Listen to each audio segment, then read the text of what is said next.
टुकया भक्त मधुसूदन लेखांक 15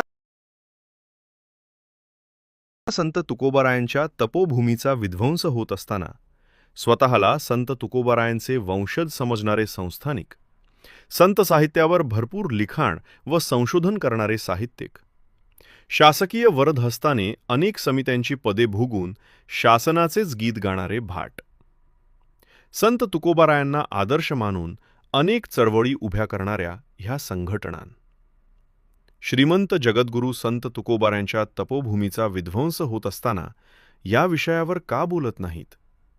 हा प्रश्न आता मधुसूदन महाराजांनाच लोक विचारू लागले आहेत. याबाबत महाराजांची मी मुलाखत घेतली असता त्यांच्या निवेदनातून जी स्पष्टता झाली ती जशीच्या तशी या लेखांकामधून विचारशूरांसाठी सादर करीत आहे. आज संत तुकोबारायांचे वंशज सुद्धा धर्मद्वेषाने पछाडलेल्या धर्मांधांच्या तावडीत सापडले आहेत. माझ्या वडिलांची मिराशी गा देवा या तुकोबारायांच्या अभंगातून जग प्रेरणा घेत असताना हे वंशज मात्र आत्महत्येस प्रवृत्त होत आहेत. वास्तविक तुकोबारायांच्या तपोभूमी डोंगरांची सुरक्षा करणं हे स्वतःच वंशज म्हणून घेणाऱ्यांची असताना यांनी आत्महत्या करण्याऐवजी तुकोबांच्या भंडारा भामचंद्र घोराडा पर्वत मुक्तीसाठी हे हुतात्मा झाले असते तर ते कीर्तिरूपाला प्राप्त झाले असते. परंतु तेवढे सुकृत हवे ना. नलगे मुक्ती धनसंपदा म्हणणारा तुका कुठे? आणि तुकोबांच्या मंदिरात बसून पोटासाठी बुक्का लावणारे हे वंशज कुठे? संतांचे ते आप्त नव्हती संत, हे यांनी आज खरे करून दाखवले आहे. वास्तविक तुकोबारायांचे हे अभंग वचन आवाहन समजून आम्ही खरे वंशज आहोत हे सिद्ध करण्याची संधी त्यांना मिळाली होती. ती त्यांनी दवडली आहे.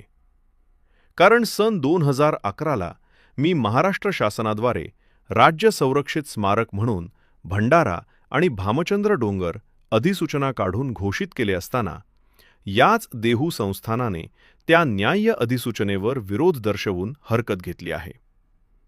अशा प्रकारे नाही तरी काय थोडी. श्वान सुकरे बापुडी देवधर्म सांदी पडिले सकळ विषयी गोंधळ गाजत असे.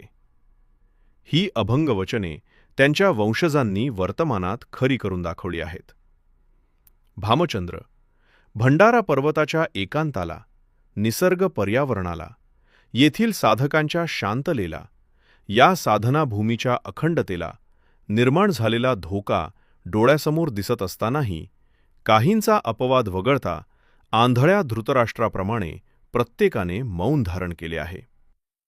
याचप्रमाणे लोकशाहीचा चौथा आधारस्तंभ असणाऱ्या, एकेकाळी स्वतःला निर्भीड प्रसारमाध्यम म्हणवणाऱ्यांना सुद्धा या राजकारण्यांच्या दबावाखाली काम करावे लागते आहे. ही किती मोठी शोकांतिका आहे.